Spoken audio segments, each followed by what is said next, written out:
Ya estamos aquí, buenas noches. A estas horas podemos confirmar que el primer día de paro por parte de los transportistas minoritarios no ha tenido apenas impacto. Normalidad en los polígonos industriales, sin problemas de abastecimiento en los mercados y tampoco bloqueos ni piquetes.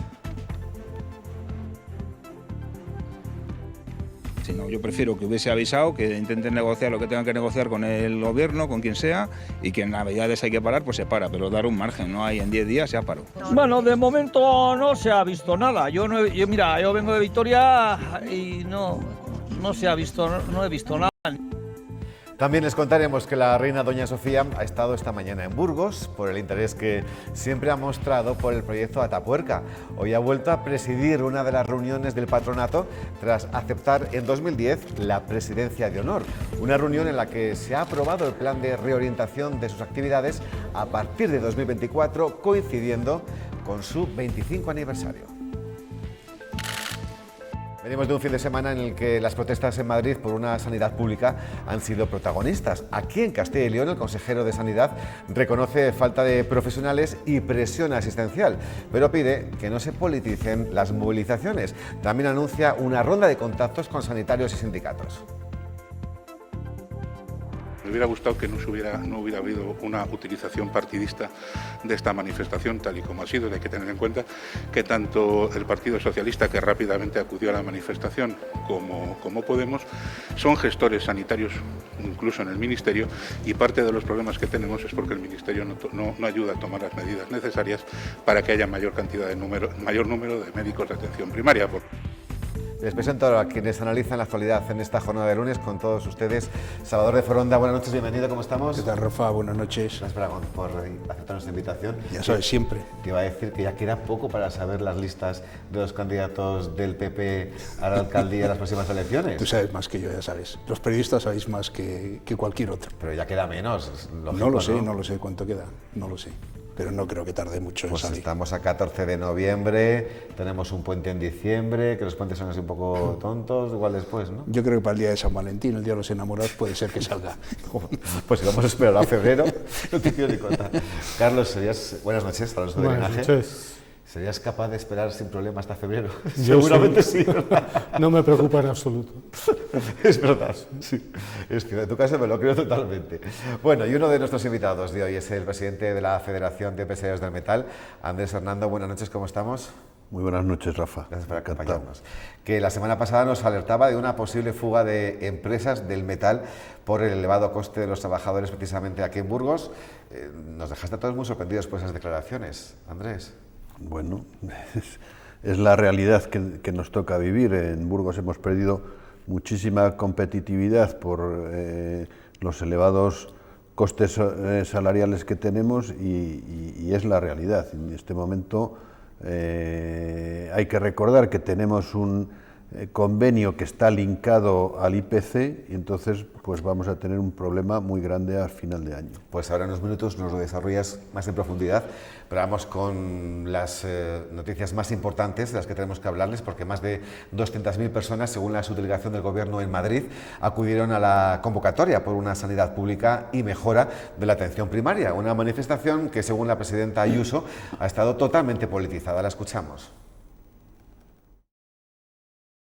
La izquierda, en lugar de buscar soluciones a través del acuerdo y la negociación, en lugar de pedir un pacto nacional para solucionar la falta de médicos que afecta a toda España, que es el real problema, el verdadero asunto, ha optado por politizar las dificultades. Y esa es la estrategia desestabilizadora de una izquierda irresponsable. Insiste su mensaje de culpa a la izquierda y el consejero de Sanidad de Castilla y León, el burgalés Alejandro Vázquez, reconoce la falta de médicos así como la presión asistencial y confirma una ronda de contactos con sindicatos sanitarios y profesionales, pero también pide que no se politice este asunto. Me hubiera gustado que no hubiera habido una utilización partidista de esta manifestación, tal y como ha sido. Hay que tener en cuenta que tanto el Partido Socialista, que rápidamente acudió a la manifestación, como Podemos, son gestores sanitarios, incluso en el Ministerio, y parte de los problemas que tenemos es porque el Ministerio no ayuda a tomar las medidas necesarias para que haya mayor número de médicos de atención primaria. Esas son las principales reacciones de la jornada. La pregunta es, Salvador de Foronda, ¿nos quedamos con el fondo o con la forma? Yo creo que se ha politizado mucho lo que es el tema de la sanidad, ¿no? Esto es un problema que no es solo de Castilla y León, es de Castilla-La Mancha, es de Aragón, es de toda España. Faltan médicos y luego, aparte de que faltan médicos, cuando salen realmente pues emigran y se van directamente a lo que es a otros países. Luego, dentro de las comunidades autónomas, pues existe una competencia desleal donde, dependiendo de cada comunidad autónoma, pues cada uno paga un sueldo totalmente diferente, con lo cual hay que aglutinar. Yo siempre he dicho que esto, por ejemplo, lo que es la vida civil lo tiene muy resuelto, ¿no? Quiero decir que en un despacho, cuando uno hace una carrera de medicina y hace un MIR, y ese MIR lo paga lo que es la propia administración, hay que obligar a que por lo menos 5 años den su servicio dentro de España. ¿Por qué? Porque en un despacho, por ejemplo, de abogado, nosotros cuando alguien quiere hacer un máster, y el máster es en un instituto de empresa, donde sea, y vale 40.000 euros, realmente firma un compromiso de estancia en el propio despacho. En un momento que se quiere ir, paga la diferencia. Si ahí me paso a mi época actual, no de despacho, de cuando yo estaba en el ejército, cuando tú salías del ejército, durante los 5 primeros años, tú no te podías ir, es decir, no te daban la baja si te querías del ejército. Y si eras de aviación, tenías que estar 10 años más, porque lo que no podía ser es que tú pilotases, y una vez que has pilotado, coges y te vas a Iberia. Entonces aquí, una vez que acabas y haces un MIR que te lo pagan a la vez tú también cobras, tendrías que tener una continuidad de 4 o 5 años. Ahora bien, también hay que decir en favor de ellos que cuando acabas un MIR tendrías que tener la plaza asegurada, cosa que no está sucediendo. Y entonces, como acaban el MIR y no tienen la plaza, que por cierto ha salido para que hagan la especialidad, se acaban yendo. Entonces, ahí hay un problema de dirección, de organización de lo que es el propio Ministerio de Sanidad. Carlos. Para mí es un tema que hay temas que no pueden estar en la pelea política. O sea, realmente no todo se arregla con dinero y yo creo que aquí lo que hace falta es poner bastante orden, analizar los datos, porque da la sensación que los datos están solo en el mundo económico privado y los datos están en todos los sitios y solo vemos gente que se queja diciendo cosas sin contrastar ningún tipo de dato. Y yo creo que esto es un error, porque podemos caer en el error de gastar dinero sin ningún tipo de resultado y seguir en la situación actual. Realmente la sanidad pública no tiene ningún dato sobre la mesa para gestionar y lo que hace falta, entre las cosas, es gestionar.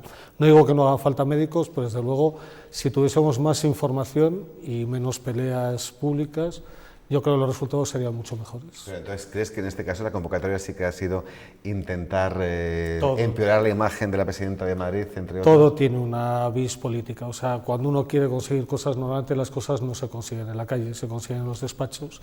Y esto de conseguir en la calle en un periodo electoral, pues desde luego tiene todo tipo de intención, no solamente una intención práctica de conseguir las reivindicaciones, sino la forma de conseguirlo, pues también es un mensaje a navegantes. Salvador, sobre el supuesto desgaste que puede suponer esto a Isabel Díaz Ayuso. Yo creo que se lo tomará en serio, porque la sanidad es para tomarse en serio, no se puede hacer una cuestión partidista, ¿no? Pero sí que es verdad que me llama la atención que haya una manifestación en Madrid de estas características, cuando resulta no ha habido todavía una manifestación por la subida de los precios energéticos o por la subida del gasoil, de la electricidad, de la inflación, tipos de interés, de todo tipo de interés, es decir, el pago de las hipotecas, es decir, no ha habido una gran manifestación donde en vez de estar 200.000, pues a lo mejor tenía que estar media España, ¿no? Entonces, por eso pienso que se ha politizado mucho. ¿Que hay un problema de fondo? Sí, pero darle esas raíces tan políticas como se han dado, no estoy de acuerdo. Bien, pues vamos a seguir avanzando porque de nuevo tenemos que hablar de un fin de semana con problemas en las zonas de ocio nocturno. Hablo de la capital de Burgos.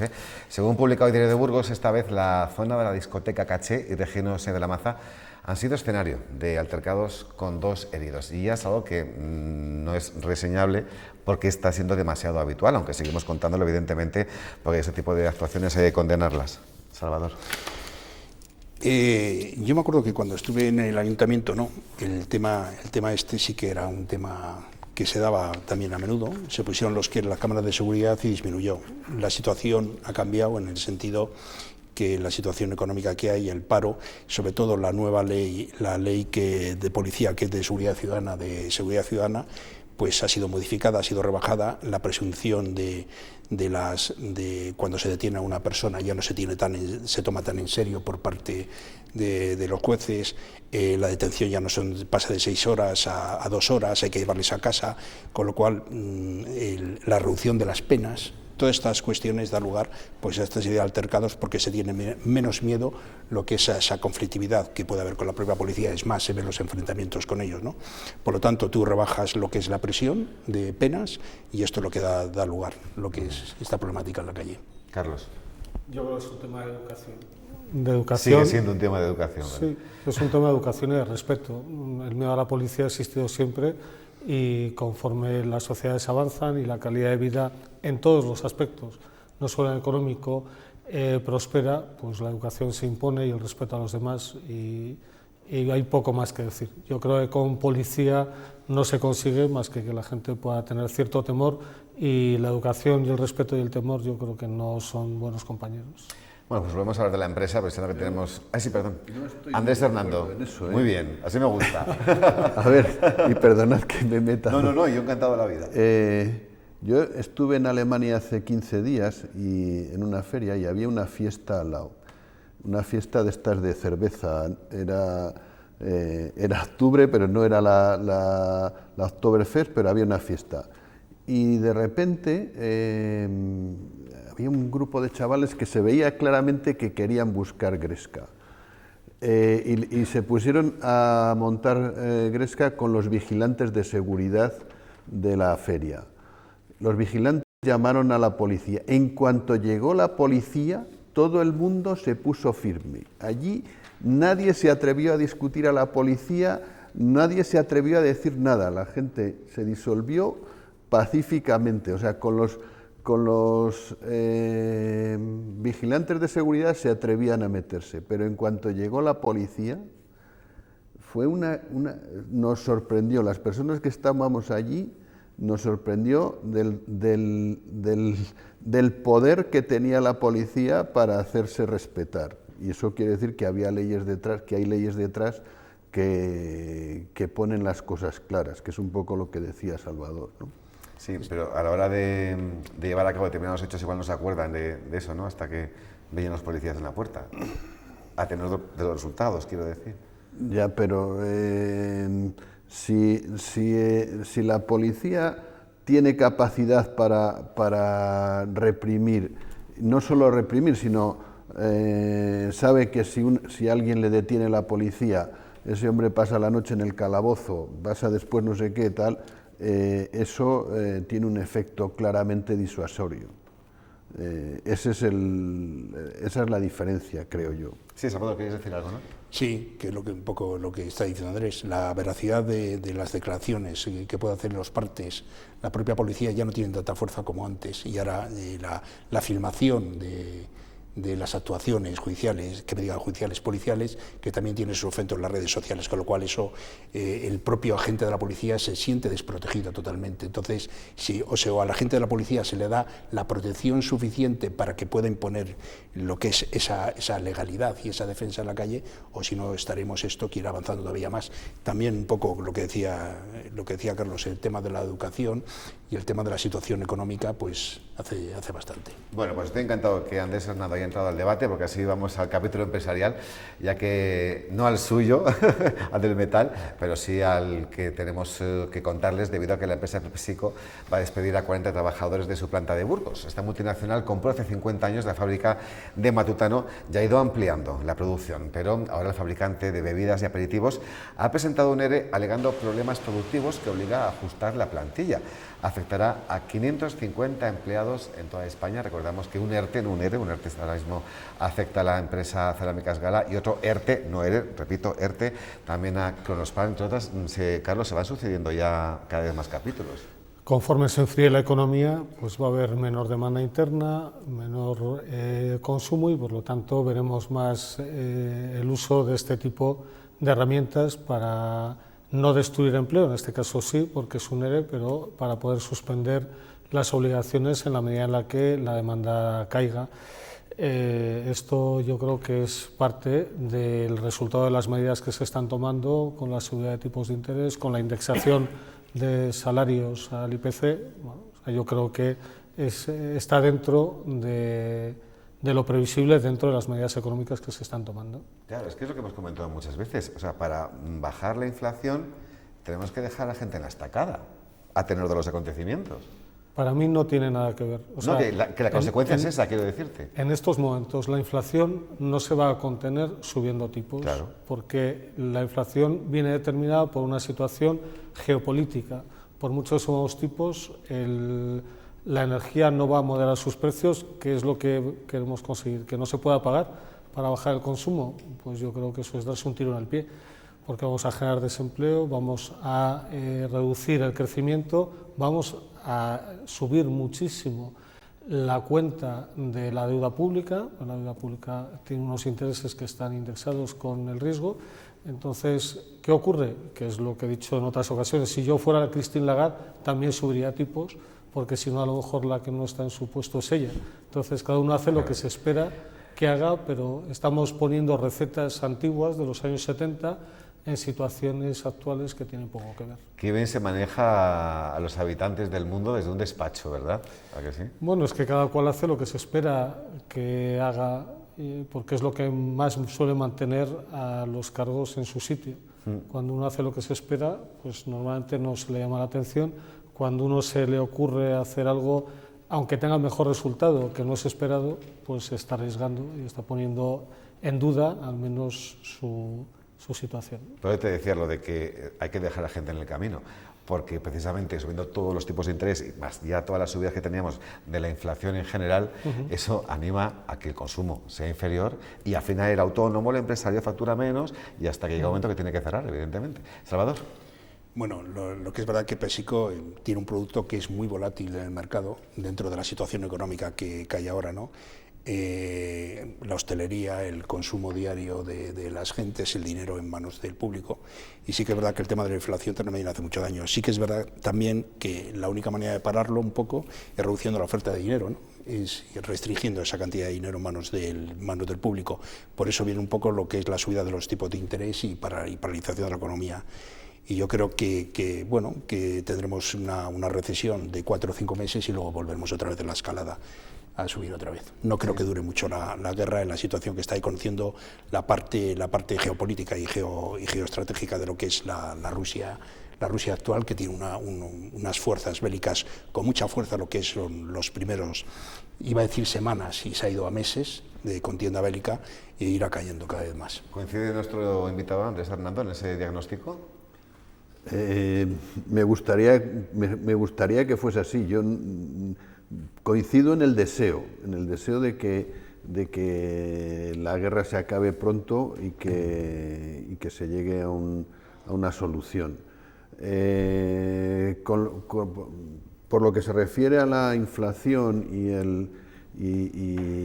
evidentemente, o sea, el problema lo tenemos en que si seguimos subiendo los intereses y la inflación no es una inflación por demanda, es una inflación por el incremento del coste de las materias primas. Entonces, no me parece que esa sea una solución.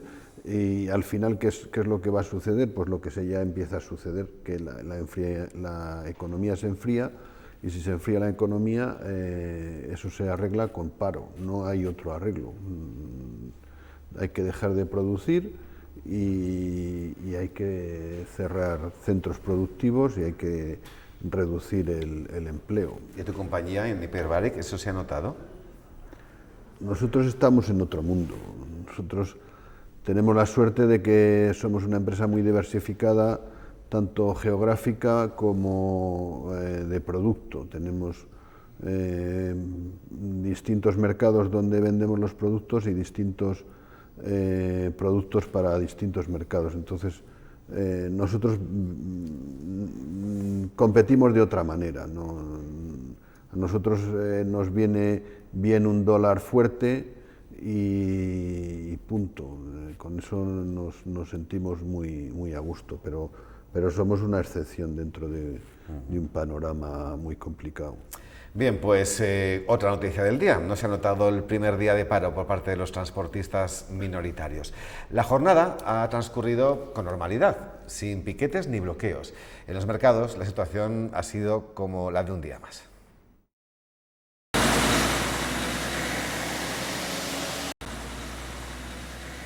El sector del transporte en Burgos pronosticaba escaso seguimiento de la huelga y así ha sido, al menos en este primer día. Está la gente trabajando y yo pues voy a trabajar también. Pues no huelga porque tampoco se nos ha convocado. Pero los autónomos advierten, no es que no haya motivos para hacer huelga. Lamentan que la asociación convocante, Plataforma para la Defensa del Transporte, no haya anunciado estos parones con suficiente antelación. Y que en Navidades hay que parar, pues se para, pero dar un margen, no hay en 10 días se ha parado. Igual había que colaborar más con ellos porque por falta ya es, falta ya hace porque casi andamos a andar por andar. Unas primeras horas donde los transportistas no se han encontrado incidencias de piquetes. Yo vengo de Vitoria y no he visto nada. Aquí hay normalidad. Tráfico normal en las carreteras como un día cualquiera y también normalidad entre la ciudadanía. El anuncio de huelga no ha desatado la psicosis por temor al desabastecimiento. Yo creo que no va a pasar nada, que sí que vamos a estar servidos para las Navidades y para todo, no va a haber ningún tipo de problema. Pues la verdad es que no ha sido mi caso y sí, estoy tranquila. Tranquilidad también entre los comerciantes. En este momento estamos súper tranquilos. Yo creo que no se ha enterado nadie, porque mira cómo está el mercado. Está todo el mercado vacío. La huelga está ni idea. Hasta ahora no hemos tenido problemas y no nos han comunicado nadie que vayamos a tenerles. Nada que ver por el momento con la anterior huelga del sector del transporte en marzo. Pues el Gobierno no ha recibido a la plataforma alegando problemas de agenda. La ministra de Transportes sí que ha hablado y ha reiterado que este paro no está justificado. Raquel Sánchez llama a seguir dialogando y a trabajar porque se apliquen todas las medidas que recogen los acuerdos alcanzados con ellos. Venía viendo la semana pasada, el seguimiento pues está siendo minoritario, pero de todas maneras estaremos muy atentos a cómo se van desarrollando el día de hoy y los próximos días. Nos tenemos que centrar en mejorar nuestros mecanismos de supervisión, de control, en garantizar que se están cumpliendo, ¿no?, cada uno de los acuerdos. Había cierto temor, hasta yo creo que el viernes pasado, cuando ya dimos la información hablando con el resto de autónomos que nos dijeron que no iban a seguir este paro, pero sí que cuando se inició ese conato de convocatoria, que finalmente ha sido una realidad, sí que empezó a haber un poquito de calma tensa en la calle, hasta que ya vieron que no. Aquí en Burgos yo creo que no, que realmente la asociación es minoritaria y tiene poco seguimiento. Habrá en zonas de España que sí. Yo, desde luego, con las personas con las que tengo relación, el viernes no había ninguna expectativa de que fuese a haber paros hoy, desde luego. Si no, me refiero a la calle, a la ciudadanía. Pero la ciudadanía es percepción. Final... Si en la televisión te están diciendo que se puede parar, pues cuando menos tienes cierta prevención. Pero vamos, el sector en sí, yo creo que en el norte no había ninguna expectativa de que fuera a tener seguimiento. Salvador. Me parece que hay 27.000 autónomos del transporte, ¿no? Y los autónomos del transporte no han parado todos. Y luego lo que es las empresas de transporte tampoco, con lo cual no están todos de acuerdo. Quizá hay una disparidad, lo que es la huelga que se hizo en el mes de marzo con la que hay ahora. La huelga del mes de marzo sí que fue una huelga continuada por todos y admitida por todos. Se llegaron a una serie de acuerdos que yo pienso que se están cumpliendo. Puede ser que haya algún acuerdo que no se haya cumplido, que quieran reivindicarlo, bueno, pero tampoco tiene un impacto como tal en las propias empresas de transporte como para tirar hacia adelante. Vuelvo a decir que quizá a lo mejor, entre comillas, sin saberlo mucho, pero quiero decir que a lo mejor también está un poco politizada como todo, porque ahora como todo se saca a la calle y se politiza, bueno, pues puede ser que una más. Andrés, en tu polígono todo normal también, ¿no? Sí, en el polígono todo normal, pero yo tengo que decir que nosotros la semana pasada sí que aceleramos salidas de máquinas, sobre todo porque teníamos miedo que los puertos se cerrasen. Nosotros teníamos que exportar algunas máquinas y las sacamos la semana que viene para entrar en los puertos, porque los puertos sabéis que es un sitio relativamente fácil de boicotear. Entonces, la otra vez sufrimos bastante y esta vez nos hemos anticipado por si acaso, pero estoy de acuerdo que que de momento no ha tenido ninguna trascendencia. Los puertos siguen abiertos. Bien, bueno, pues vuelvo contigo como presidente de la Federación de Empresarios del Metal, que a raíz de tus declaraciones sobre la posible fuga de una empresa de Burgos a Zaragoza, porque allí los costes laborales son menores, pues te pronunciabas, ¿no? Y también se pronunciaba el consejero de Empleo e Industria de la Junta justo después de esas declaraciones, donde tú decías que aquí los trabajadores costaban más que en Zaragoza, por ejemplo, que por eso hay empresas que se podían marchar fuera. Esto es lo que dijo el consejero Beganzones. No creo que sea esa la razón, más bien serán razones organizativas, porque yo creo que en salarios somos competitivos, ya que de acuerdo con la encuesta de costes laborales en materia de industria no somos una de las regiones de España con salarios industriales más altos, sino que estamos en la media nacional. Era el consejero de Industria de la Junta, Beganzones. Andrés Hernando está aquí en el plato con nosotros y de alguna manera pues ha venido a contradecir las declaraciones de la semana pasada por tu parte, Andrés. Yo hablo de Burgos. Entonces, en Burgos estamos... a ver, un dato más o menos estándar. La media del salarial de el precio hora de un oficial de primera, según los datos de Confemetal, en España es de 11 euros la hora y en Burgos es de 13,5 euros la hora. O sea, si eso no es diferencia, eso es una diferencia enorme, más del 20% más caros. Y eso depende del tipo de empresa. Si es una empresa, la empresa de la que yo hablaba es una empresa que factura horas, que es una empresa que se dedica a alquilar horas de su plantilla. Entonces no puede competir con empresas en Palencia, por ejemplo. En Palencia la media es de 11 euros, en Valladolid de 11,15, en Soria de 10,39, en Álava tengo un dato que es ya un poco antiguo, pero estará cerca de nuestros precios. La diferencia es brutal en nuestros alrededores. ¿Y por qué tanta diferencia? Es decir, ¿que los sindicatos en Burgos son más fuertes en este sentido? ¿Por qué? Claramente, porque no hemos sido capaces... Bueno, a ver, en Burgos presumimos con razón de que tenemos una empresa con un PIB industrial, una provincia con un PIB industrial muy alto. Y evidentemente, si tenemos un PIB industrial alto es porque tenemos empresas fuertes en el sector industrial. Y eso hace que esas empresas tiren de los salarios y sea mucho más difícil mantener una contención salarial razonable. El problema, ¿de dónde ha venido? El problema ha venido del convenio laboral que tenemos en este momento, que se negoció en el 20, fijaros, en el 20, en la salida de la pandemia. En una situación de pandemia se llegó a un acuerdo de convenio para el 21 y el 22, en el cual se garantizaba el poder adquisitivo linkándonos al IPC. Entonces, claro, el año pasado el IPC ha sido del 7 y pico y este año vamos por el mismo camino. Eso es lo que nos ha sacado del mapa. Ya estábamos por encima de la media, pero una cosa razonable,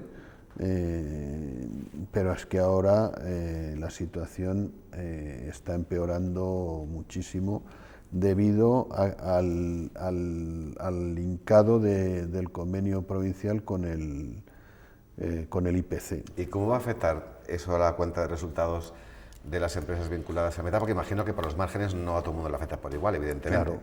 Claro, eso depende mucho del tipo de empresa que sea. Si eres una empresa que tiene su margen de beneficio, lo consigue vendiendo en Estados Unidos o vendiendo en Alemania, pues tienes que compararte con tu competitividad. Pero si tú tienes que vender, es un taller de Aranda, lo dije el otro día también, un taller de Aranda de Duero, que tiene que competir haciendo unas reparaciones de las máquinas, de los camiones, de los vehículos, de los coches, con un taller que está al otro lado de de la barrera provincial, pues directamente es un 20 y tantos % más cara su mano de obra, y eso hay que sacarlo de algún sitio. Y también eso supone un agravio comparativo entre dos convenios, ¿no?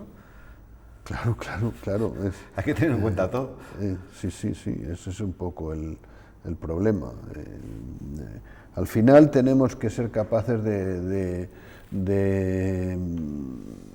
ganar lo suficiente, pero no hacernos incompetitivos. Ese es el problema.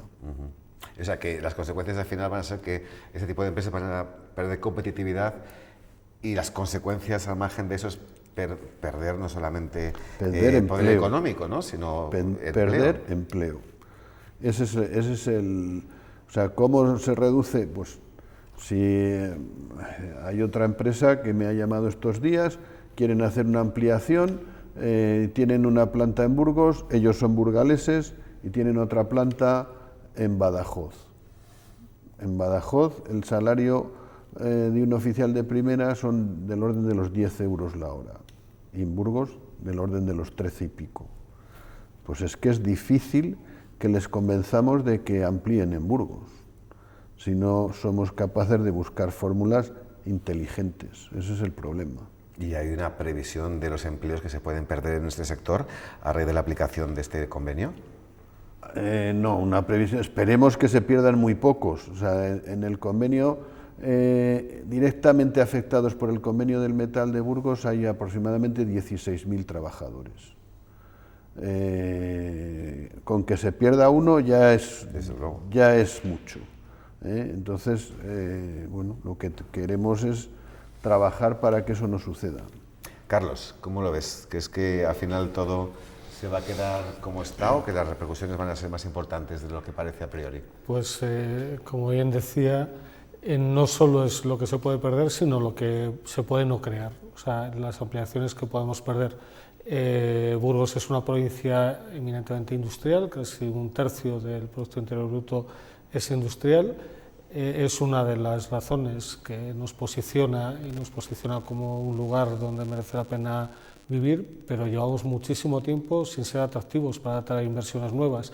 Si además estamos desposicionados por un tema de coste laboral, pues realmente es complicado. Hay que pensar que la edad media de los burgaleses está creciendo de forma muy importante, tanto en la ciudad como en la provincia, y nos hace falta gente joven que trabaje y que renueve la población. Entonces, es fundamental ser atractivos para la industria y para los trabajadores, para todo. Pero si la jubilación va a ser a los 70 años, lo de renovar es difícil, ¿no? Bueno, la jubilación hoy por hoy sigue siendo la media inferior a los 65. Algunos trabajan hasta los 70, pero la realidad es que hay mucha gente que lo deja mucho antes. Es que nos lo cuentan, pero después, ya digo, la edad real está por debajo de los 65 en la actualidad, aun con los 68 años, los 38 años y 7 u 8 meses que hace falta este año para jubilarse con el 100%. El que se lo puede permitir, imagino. El que se lo puede permitir, quiero decir, al que consigue esos niveles de cotización. Salvador, lo que nos contaba Andrés. Yo estoy de acuerdo con lo que dice Andrés, pero además es que a nivel de gobierno y COE se tiene que llegar a un pacto de rentas. Y ese pacto de rentas, para hacer una distribución, bueno, pues vamos a llegar a un acuerdo de 4 años, por lo menos hasta que se salga de esta crisis, ¿no? Si las empresas no dan beneficios, no hay distribución de rentas, porque ¿qué van a distribuir si ellos no han ganado? Por lo tanto, hay que establecer unos acuerdos en la situación que estamos ahora mismo viviendo todos. Por lo tanto, yo creo que hay que andar con pies de plomo, no solo lo que es los propios sindicatos y los propios sindicatos y los propios empresarios, y sobre todo llegar a un acuerdo de rentas que de hace mucho tiempo está pidiendo la COE y que la ministra Yolanda lo está completamente parando. Es imprescindible, es decir, no queda más remedio. Lo que no puede ser es que el nivel de precios rompa la competitividad, lo que es en toda España con respecto a las empresas. Vamos a llegar a un acuerdo de rentas para todos y que cada uno coloque la empresa donde mejor le venga, desde el punto de vista productivo, no desde el punto de vista de una cuota que hay que pagar de hora, y que es diferente y está completamente diferenciada en todos los ámbitos de todas las ciudades de España. Andrés, a las reflexiones de Salvador y de Carlos. Yo estoy totalmente de acuerdo. Además, bueno, sabéis que ha habido una reforma laboral que ha primado el convenio sectorial por encima de los convenios de empresa, y eso para mí es un tema importante. O sea, no funciona igual una empresa que otra. Entonces, hay gente que está dispuesta a llegar a acuerdos y que tiene una situación razonable. ¿Por qué tenemos que obligar a todos a pasar por el aro de un convenio provincial que está hecho a la medida de determinadas empresas? Ese es un poco el gran problema que tenemos. Ahora que hemos hablado de la COE, que sacaba a colación Salvador el asunto, hay una especie de pugna, ¿no?, entre Garamendi, que quiere repetir la reelección, y otro candidato, ¿no?, en ciernes. O candidata, ¿no? Candidata en este caso. Sí, pues bueno... ¿Cómo lo ve el presidente de la patronal del metal? ¿Se ha Eso por Garamendi lo o no? normal. Ojalá alguien quisiese coger mi puesto en la patronal de Burgos. Yo estaría encantado. Pero sí, es lo normal que haya distintas visiones de la situación y que haya otra candidata. Y sobre el trabajo que ha realizado durante estos últimos años el actual presidente de la COE, el señor Antonio Garamendi, ¿les ha defendido bien a los empresarios? Sí, ha hecho un trabajo razonablemente adecuado. O sea, una vez que estás en esas posiciones, es difícil cambiar el mundo. Lo hemos visto todos en todos los sitios. O sea, pero Garamendi tiene la ventaja para nosotros de que es un hombre que se formó en Burgos, y eso tiene mucha cercanía. Entonces eso nos da ventajas, hay que decirlo egoístamente. Bien, bueno, pues no te voy a despedir, porque a no ser que me digas que tienes mucha prisa. No, yo estoy aquí encantado. Porque volvemos entre con más temas de buenos actualidad, y si quieres compartir algo con nosotros, pues por eso no te despido, para que te quedes en la mesa, porque vamos a otro asunto. La reforma del delito de sedición es un hecho, un compromiso personal del presidente del Gobierno, que cede una vez más a las exigencias de los independentistas catalanes. Averiguamos un poco más sobre estos cambios con el decano de Derecho de la Universidad de Burgos, Santiago Bello. Buenas noches. Muy buenas noches. Gracias por acompañarnos, Santiago, por atender nuestra invitación. Bien, ¿qué es lo que se espera cambiar en este delito de sedición? Pues tal y como se comenta en las noticias periodísticas y la aprobación que se ha realizado en la mesa, es tratar de suprimir el delito de sedición que estaba contenido en el actual Código Penal y por el cual fueron enjuiciados y condenados diversos políticos catalanes, y crear un delito de agravado de desorden público que tiene una pena menor y también una inhabilitación menor en duración en el temporal. En definitiva, se trata de rebajar la valoración jurídico-penal de los hechos producidos en Cataluña en el año 2017, básicamente. Esta rebaja de los años, según las explicaciones del presidente del Gobierno, se deben a que quieren adecuarlas a los países de nuestro entorno. ¿Eso es suficiente como para llevar a cabo un cambio en un delito de este calibre? Bueno, primero sería cuestionable la afirmación si en derecho comparado realmente es así, porque en todos los países de nuestro entorno hay figuras delictivas que tratan de evitar la actuación tumultuaria contra la legislación en vigor, o que no se ejecuten resoluciones gubernativas. Se podrá llamar de una forma u otra, pero todos los estados se defienden de evitar penalmente ese tipo de comportamientos. Yo, más que una cuestión dogmática desde el punto de vista de derecho comparado, creo que más bien lo que hay aquí, y creo que subyace también en tu pregunta, es por qué se genera esta reforma normativa. Desde un punto de vista jurídico-penal, cuando se hace realmente una reforma normativa de este calado, lo que se tiene que valorar es si es adecuada, si es proporcional y si es oportuna, y eso es algo realmente muy cuestionable, porque desde nuestro punto de vista, quiero decir, desde las facultades de Derecho, entendemos que genera una enorme inseguridad jurídica, porque si se aprueba tal y como está en la tramitación parlamentaria que se ha presentado a la mesa del Congreso, realmente lo que pone encima de la mesa, a la redundancia, del Tribunal Supremo, es un enorme problema, porque el Tribunal Supremo va a tener que revisar una a una todas las distintas penas de la sentencia del 14 de octubre de 2019, y luego, cuando venga a España el señor Puigdemont o se nos ponga a mano de la justicia española, ver cómo se le juzga y con qué tipo penal se le imputa. ¿Cuáles son, Santiago, los trámites que hay que hacer para llevar a cabo este cambio? Porque no es lo mismo que se haga del Consejo de Ministros ¿A que no? Efectivamente, tiene que pasar por el Congreso de los Diputados, será aprobada con la mayoría suficiente y una vez que esté en vigor, el Tribunal Supremo tiene que estudiar su sentencia de 14 de octubre de 2019, revisarla en el sentido de valorar las penas impuestas allí para que a los penados se les imponga las penas con la legislación más favorable a estos efectos. Por tanto, el asunto básicamente no es un tanto de prisión, porque eso ya ha sido resuelto con el indulto parcial que les evita tener en prisión a los condenados, sino es un tema de el ámbito temporal de su inhabilitación. No se esconde aquí que muchos de los sancionados, de los penados, quieren volver a la política y lo que se pretende o puede pretender o se puede conseguir es que se presenten a las próximas elecciones de Cataluña para el año 2025. Por lo tanto, yo creo que lo que hay aquí en juego es si realmente todas estas personas condenadas en firme por el Tribunal Supremo van a poder volver a la política catalana en las próximas elecciones. Y Santiago, no es el único cambio del que tenemos que hablar hoy, porque hemos conocido que Pedro Sánchez abre la puerta a reformar el delito de malversación, delitos por los que también han sido condenados algunos líderes del Procés.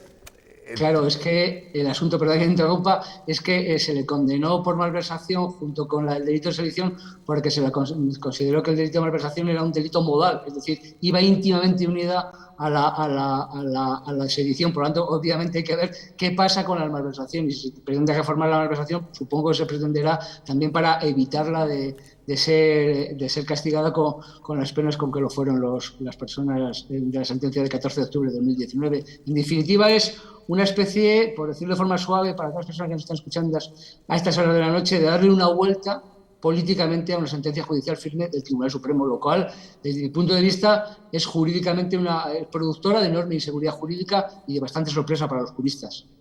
Santi, aguántame por favor un segundito ahí porque quiero también compartir con los invitados en la mesa su opinión sobre este asunto, Carlos, no solamente el de sedición, que más o menos ya lo habíamos interiorizado, sino el nuevo de hoy, ¿no? El de malversación, que si lo hace otro partido no sé qué hubiera pasado. Pues hombre, de entrada sería una injerencia de un poder en otro, del Ejecutivo en el Legislativo, porque está condicionando el Ejecutivo por intereses específicos del Gobierno la actuación del Legislativo, que sí que tienen mayorías suficientes y suponen el 51% de los votos emitidos, pero habría que ver si esto realmente es necesario, como decía Santiago, si es conveniente e incluso si es decente hacer esto para el resto de la vida de un país. Me quedo con lo último, si es decente, sí. Que estamos empezando a perder de vista el término decencia. Salvador.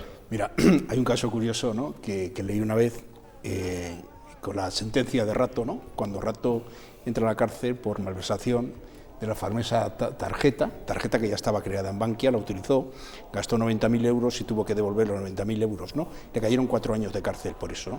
Cuando entró en la cárcel y sobre todo cuando se fue, el carcelero le dijo: señor Rato, usted se ha equivocado de partido político. Y entonces esa es la realidad, ¿no? Se han equivocado, es decir, hay un partido político donde se pasa por el forro, ¿no? Lo que es realmente el informe del Consejo General del Poder Judicial, el informe del Consejo de Estado, va un decreto ley y a partir de ahí la aprobarán. Seguramente, pues eso, volvemos otra vez al Tribunal Constitucional, el Tribunal Constitucional se volverá a pronunciar y volvemos otra vez como el tema de la pandemia. Esto es constitucionalmente incorrecto, ¿no? Ese es el tema tal y como va. Pero de momento ha salvado lo que es políticamente correcto para él, que esté en el poder hasta que sea noviembre. Este escenario que relata Salvador, Santiago, ¿tú también lo puedes prever? No, el escenario, tienes razón Salvador, es muy complejo, jurídicamente genera una inseguridad jurídica enorme, pone al Tribunal Supremo en brete, porque le va a obligar a tener que estudiar sobre las penas contenidas en su sentencia, y hay un elemento que a mí me preocupa mucho, que no ha salido mucho en los medios, y permitidme que os lo diga a estas horas de la noche, y es el tema del Tribunal de Justicia de la Unión Europea y el asunto Puigdemont. Puigdemont tiene ante el Tribunal de Justicia de la Unión Europea 2 grandes exámenes. Uno el día 25 de noviembre de este mismo año, o sea, la semana que viene, que hace referencia a una vista sobre la inmunidad parlamentaria que le ha retirado del Parlamento Europeo, pero que una medida cautelar la mantiene, y que se va a jugar en esa sentencia. Que si pierde la inmunidad parlamentaria, España puede acceder a enjuiciar a Puigdemont. Y una segunda sentencia, que es la cuestión prejudicial que ha formulado el magistrado Llarena, sobre si Bélgica puede, los juzgados belgas pueden oponerse a la orden. Creo que esas dos sentencias son claves para fijar el papel político relevante, ¿no?, de Puigdemont en un futuro inmediato. Y eso también se está jugando en esta reforma. Yo creo que también todo esto genera una enorme incertidumbre política, pero yo, como de una facultad de Derecho hablo del ámbito jurídico, sobre todo jurídica. Creo que España no necesitaba pasar por esta reforma y que perfectamente se podía haber mantenido el delito de sedición mientras estuviese pendiente, latente, el tema de lo que pasó en Cataluña en el año 2017, la posición clara que adopta el Tribunal Supremo Español, que eso fue un delito de sedición. Recordemos que se le imputa por rebelión, incluso la Fiscalía pidió rebelión, pero la sentencia se queda en sedición. Yo creo que debiéramos mantener esas reglas del derecho penal, dada la gravedad de lo que pasó en Cataluña en el 2017, y si hubiese que reformarlo, dejemos que pase, que se condene o no al señor Puigdemont cuando la justicia española pueda actuar jurídicamente contra él, y una vez que eso haya sucedido, que el Tribunal Supremo haya hablado, que se hable el Poder Legislativo. Hacerlo al revés produce una enorme situación de indefensión, de situación jurídica extraña, y sobre todo los ciudadanos se cuestionan qué es lo que pasa si algunas personas pueden ser sancionadas, castigadas, y luego se revisa sus sentencias en favor, por qué a ellos sí y a otros no. En definitiva, genera un enorme ruido mediático, social, y yo creo que no es necesario en este momento de la situación difícil económicamente, lo estáis planteando ahora en vuestro telediario, que hay en España, si además de ese lío que ya tenemos, que es muy gordo, metemos más líos. O sea, una cosa realmente no necesaria. De acuerdo, pues nada, una última cuestión rápida, Santiago, porque el viernes pasado el abogado del padre de Olivia, ya sabes, la menor supuestamente asesinada por su madre, presentaba una queja dirigida al presidente del Tribunal Superior de Justicia, reservándose la posibilidad de formular una denuncia ante la Agencia Española de Protección de Datos por difundir la sentencia condenatoria de maltrato de su cliente. Vemos juntos el momento. Si el presidente del Tribunal Superior de Justicia de Castilla y León atiende nuestro requerimiento, rectifica públicamente y reconoce los incumplimientos en este asunto del Tribunal Superior de Justicia de Castilla y León, pide públicas disculpas por el dolor moral y psicológico que ha causado al padre y a toda su familia, y se toman medidas para cesar o dimitir al responsable, o que dimita al responsable de estos incumplimientos, nosotros no vamos a seguir adelante, no queremos hacer escarnio. Y la respuesta del presidente del Tribunal Superior de Justicia fue clara, que todas las sentencias son públicas, por tanto no hubo ningún tipo de injerencia.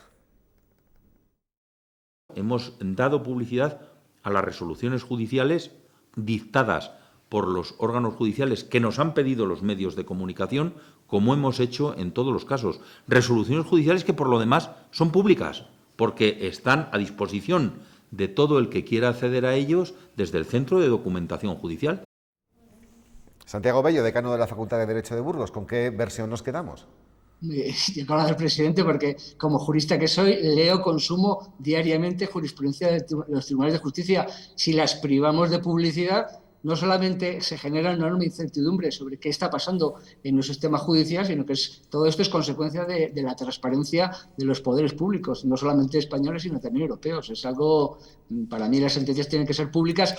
Duele que puedan ser identificados, pero claro, cuando los hechos son tan concretos es fácil que se pueda producir esa identificación. Nos ponemos el caso de la sentencia del Supremo del Procés y nos imaginemos que no fuese pública. ¿Qué estaríamos diciendo todos? ¿Por qué el Tribunal Supremo les habrá condenado? Tiene 100 y pico páginas, todas las podemos leer y sabemos por qué se le ha producido la condena y cuál es su motivación. Yo creo que tienen que ser públicas, si no volveríamos a un estado de la justicia muy anterior a una justicia moderna, transparente, cercana al ciudadano, socialmente atractiva. Yo creo que puede ser doloroso, comparto el dolor que puede tener la familia en este caso por los hechos que se contiene en la sentencia, pero es lo que la sentencia dice, claro, y eso, privar eso significa evitar transparencia de los poderes públicos, algo que es un principio que está inserto en todo el funcionamiento de todos los poderes a nivel europeo. Tenemos que dejarlo aquí, Santiago. Tienes 10 segundos para hablarnos, avanzarnos algo de unas jornadas sobre la PAC que tenéis el 17 de noviembre, ¿no? Sí, en breve, como necesitan los medios de comunicación, 17 de noviembre, jueves, Facultad de Derecho a partir de las 10 de la mañana. Vamos a tratar de hablar de la PAC y de solventar los muchos problemas que su nueva regulación jurídica tiene para los ciudadanos en general y en concreto para las personas de la agricultura y la ganadería en particular. Pues dicho queda, Santiago Bello, muchísimas gracias, muy amable como siempre. Buenas noches. A ti, buenas noches. Y un último tema para la mesa, Carlos. Bruselas propone reglas fiscales más flexibles a cambio de controlar bien lo que se hace. Bueno, realmente lo que se quiere es poco ruido. En estos momentos cada día los populismos van más en auge, a nadie le interesa tener menos Unión Europea y yo creo que estos trajes a medida van en esa dirección.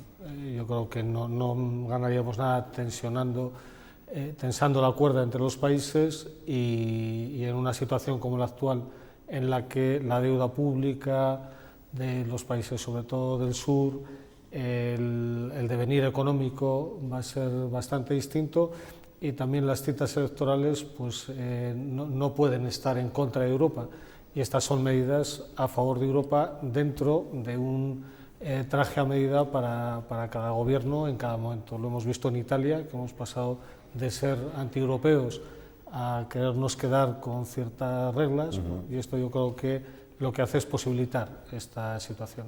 Salvador, brevemente, por favor. Ya no es un objetivo, ¿no? Lo que antes era anualmente, pues ahora es un plan que se moldea lo que es en 4 años, donde se establece, como en la época de Maastricht, hay que llegar en 4 años a un 60% de deuda pública, según el PIB, y a un 3% de déficit. Y entonces, si tú realmente cumples eso, pasarás de 4 a 7 años, siempre y cuando des una serie de beneficios, y sobre todo es una serie de inversiones y unas modificaciones estructurales. Yo creo que está bien, porque a veces constriñen mucho, y pasaba en el Ayuntamiento, ¿no?, una serie de medidas fiscales donde tú tenías cerrado lo que era el propio gasto, que a lo mejor nosotros estábamos cumpliendo y cumplimos, pero no podíamos gastar más de lo necesario, con lo cual yo lo veo perfectamente y lo veo estupendamente. Andrés, eso sí que te interesará, ¿no?, las bajas fiscales.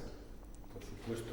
Más que las rebajas fiscales, lo que nos interesa es que se pueda adaptar a la realidad, porque claro, ese es el problema. O sea, todo lo que es el tema de presupuesto, nosotros que trabajamos mucho con temas de I+D, etcétera, etcétera, toda la parafernalia de cumplimiento de normativas, etcétera, etcétera, está muy encorsetada. Todo lo que nos ayude a cumplir la legalidad, pero cumplirla de una manera razonable, nos ayuda a todos. Pues hasta aquí esta primera parte.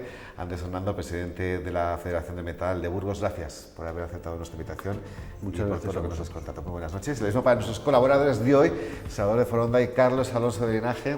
Gracias, como siempre, que descanséis. Muchas gracias. Por cierto, antes de marcharnos a publicidad, desde hace unas semanas las castañeras ya se han instalado en las calles de Burgos, un producto característico de estos meses que este año cuesta más debido a la sequía.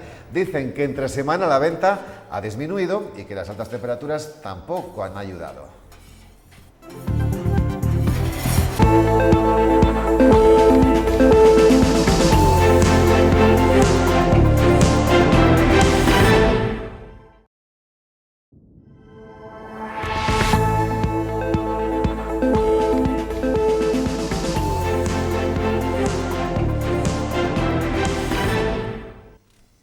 Últimos minutos de Noticias 8 edición noche para contarles que la Fundación Atapuerca ha dado luz verde al plan de reorientación de sus actividades que se pondrá en marcha en 2024 coincidiendo con su 25 aniversario. Ha sido en una reunión de su patronato que ha presidido la reina doña Sofía. Ahí ha estado Luis Ángel Rozas. Esta ha sido la 7ª visita de la reina doña Sofía a la Fundación Atapuerca y lo ha hecho para presidir un patronato especialmente relevante en el que se ha dado luz verde al plan de reorientación de sus actividades. El objetivo que se persigue con el mismo es doble. Por un lado, iniciar la transición hacia un relevo al frente del equipo investigador y por otro lado, coincidiendo además con las bodas de plata de la Fundación que se van a celebrar en julio de 2024, iniciar una segunda fase en esta fundación, en la que el cometido fundamental será potenciar la vertiente internacional para dar más aún a conocer lo que ha supuesto Atapuerca en la evolución humana.